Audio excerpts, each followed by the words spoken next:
জেনিস কিচেনে আপনাদের স্বাগতম।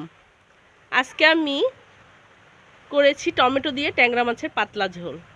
প্রথমে কড়াইয়ে তেল দিয়ে তেলের মধ্যে দিয়ে দিয়েছিলাম তেজপাতা, পেঁয়াজ বাটা, রসুন বাটা, জিরা বাটা, হলুদ গুঁড়ো, মরিচ গুঁড়ো, লবণ। তারপরে অল্প একটু পানি দিয়ে সুন্দর করে কষিয়ে তার মধ্যে মাছগুলি সব দিয়ে একটু নেড়ে চেড়ে দেব, কারণ মাছটা আমি ভেজে নেইনি, মাছটা কাঁচা। মাছটা একটু আস্তে আস্তে নেড়ে চেড়ে দিতে হবে, নয়তোবা মাছটা ভেঙে চুরে যাবে।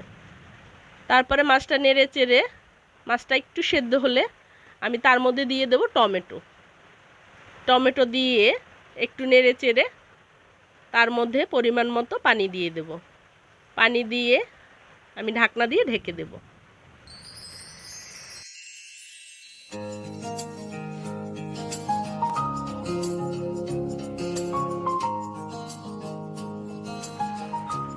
এর কিছুক্ষণ পরে আমি ঢাকনা তুলে একটু নেড়ে দেব আর ধনেপাতা দিয়ে দেব।